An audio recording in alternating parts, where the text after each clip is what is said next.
Either way, the thing is that right here, we saw Jaylen Brown go off. It was Jaylen Brown's game.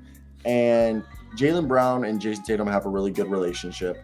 And there was Gary Washburn was a guest on David Aldridge's show on The Athletic. I love David Aldridge. And he had Gary Washburn he covers the Boston Celtics. And he says they have a great relationship. And they were talking about the fact that they're probably going to have to give both, they're about to have two guys on Supermaxes. But then they brought up the question, we just saw Jaylen Brown have a 41-point game. And I've always joked around that in 2024, he's going to go to Atlanta where he's from. But do you think that Jaylen Brown, let's say they do win, I think if they win a title, he stays. But let's say they don't win a title in the next 2 years. Do you think Jaylen Brown's the type of guy that he wants his own team? No, he's not leaving. Even if they don't win a title in the next 2 years, he's not leaving. Why the fuck would you leave this team, bro? You're going to get a Supermax contract. You and Jason Tatum are the 1-2 stars, clearly. Why the fuck would you leave? No, I get you. And they were talking about the reason why they don't think that's going to happen is because Paul Pierce, Kendrick Perkins, Kevin Garnett, they come into the building and they're telling them like how they make, because back in the day, black players didn't want to play in Boston because it was racist. But they were talking, of course, like the new generation Celtics that won in 08, they've been coming back, and I think they've stressed the point, and Jaylen Brown and Jason Tatum are believers that there's nothing better than winning in Boston. You'll never buy a drink again. Yeah, you win there, you're a legend forever. I mean, I don't. You're like Brian Scalabrine is a legend in Boston, and he didn't even play a minute in the finals, and he's a legend in Boston because he won a ring with the team. So, you win a fucking ring in Boston, you are a legend. You win and at the end of the day, there really isn't a better situation for Jaylen Brown to be than right here in Boston. What about the luxury tax? They're already over it now, obviously doing that. I mean, the thing that they brought up was the owners who created the luxury tax to protect themselves are going to be now the same owners that this collective bargaining agreement, they're going to create the franchise player exception. This was all speculated. But so you're not be able to designate one player in your roster who's allowed to sit outside the salary cap. Yeah, and they pick one of those two guys. And then you can supermax the other guy. I was watching this funny ass video. It was the old NBA season previews with Bill Simmons and Jalen Rose, and they were talking about the 2013 Nets and how they were the first NBA team to pay all 5 starters more than $10 million a year. How times have changed. The Nets were like $30 million over the tax at that point, and everyone was talking about how no team has ever been that high above the luxury tax threshold. And then you have the Warriors. And then you have now how things have changed in the last 10 years. It was just hilarious to see that. It's funny when you look at 2005, a max contract was $25 million. Yeah. If you were getting paid, guys getting paid more than $10 million a year was absurd 10 years ago. So 2010, in 2013, before the new CBA, the first new CBA, you didn't see teams going to the tax like they do now. Hold up, Luke. Jackson, now from a non-Boston Celtics fan, I want to hear your thoughts. He's definitely leaving. Oh, sorry. Okay, I mean, that was going to be my second question. But has Jaylen Brown hit his ceiling? I think his ceiling is a all-star, third-team All-NBA player, all-defensive team member. I think that's his ceiling, which is really good. But do you think he has the potential to be an MVP candidate or... Well, if he went to a different team, Boston, yeah. Ceiling. I mean, he's averaging 28 points. Kind of hard to. He's a top 30 player. I just don't know if he's ever a top 15 or top 10. He's one of the best two-way players in the entire league. I think he could be. It's a really tricky question. I think it's just the ball handling and the decision making at times is what keeps him from going to the next level. And I just don't know if he has that next level. Luke? Yeah, that's fair. Tatum kind of took. Yeah, I mean, but his ceiling is dude, if his ceiling is getting you 26 to 28 points a game. I'm not saying that's bad. Yeah, I know. That's a phenomenal ceiling.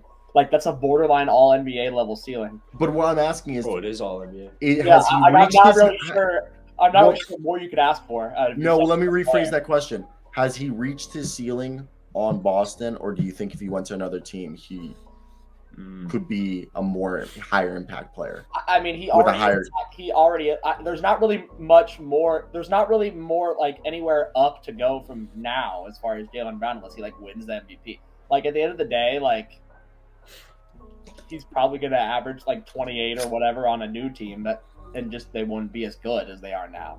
So like, We could average over if 2. this is JB's ceiling, being a 28, like 7-4 guy while playing elite defense, like, I'm fucking fine with that. Like, it's Jaylen Brown. I think he would average more than 3 assists if he was not on the Celtics. But I mean, as Luke's saying, I don't have any issue with this Jaylen Brown. If that's your second best player on your team, you're a pretty good team. I don't see him staying in Boston that long unless they were to win a championship, not this year, but next year. And then he'd want to run it back. But I don't think he stays for a multitude of reasons. I don't think Boston's going to win it all this year. So You're a hater, man. I'm not a hater. I just believe that you guys think that there's a chance that he leaves after 2 years. Like I'm sorry, They need a starting point guard. He's not going to leave. He's not going to leave until he gets into his 30s, towards like the tail end after that first max contract. You know, I just joke around that he might leave because he's from Georgia Let's say the Boston Celtics or Atlanta. Let's say they make it to the championship this year. They lose to Golden State. Okay. And then they run it back one more year. Maybe they make some improvements or what have you, and they have an embarrassing loss like Phoenix did last year.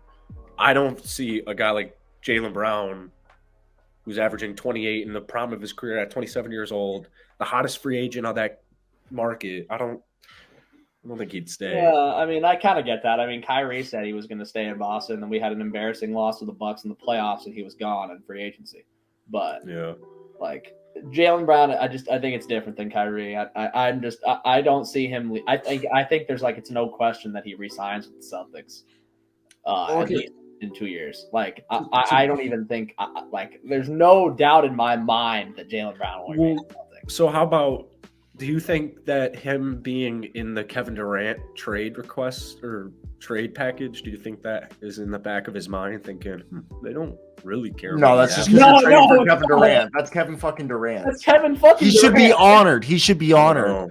I take that personally. So Derek White should be honored too? I don't think Derek White's being honored that he was in the come on now. Kevin Durant trade We package. both know that we both know that that's a completely different status. I'm just saying, if I'm Jaylen Brown, I'm like, well, this is a business, so if they're going to make business decisions, so am I. All right, before we let's wrap up this Boston Celtics talks. And the thing I want to talk about was Gary Washburn talked, and they were like, so the reason why this whole Boston Ime Udoka thing is kind of weird. And the reason why, because everyone's like, there's more to it. We're waiting for it to come out, and it never came out. And Gary Washburn alluded to, it seems like the problem with Ime Udoka, if we look back, the whole sexual misconduct was supposedly he developed an ego on him.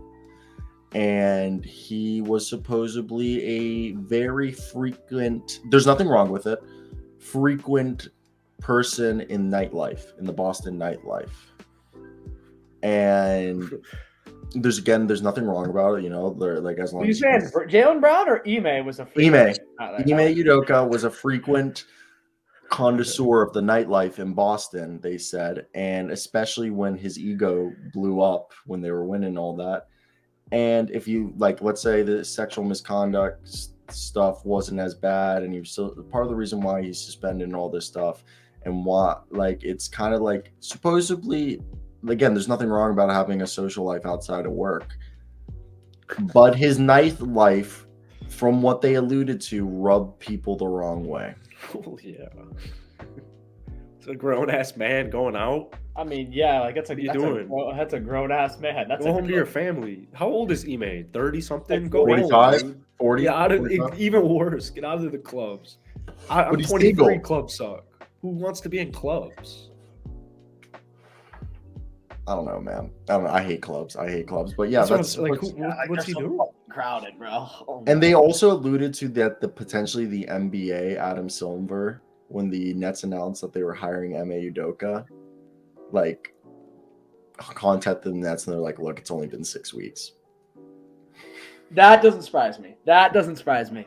Like, even though technically, like, again, it was the Celtics suspension, so like the Nets had reason. The Nets had 100% within their rights to hire him, especially when the Celtics said that they were going to let him walk. They alluded that the NBA washed their hands as soon as the Celtics suspended him. They're like, okay, that's you. That's your contract. That's you. That's coaches. We do players. That's supposedly the NBA washed their hands. Well, yeah, it's also not them. He was suspended for a violation of Celtics rules. So yeah, it was just funny how they explained how that all went down. Yeah, like the NBA didn't have to do anything about it because they had no duty to. It didn't violate any NBA rules.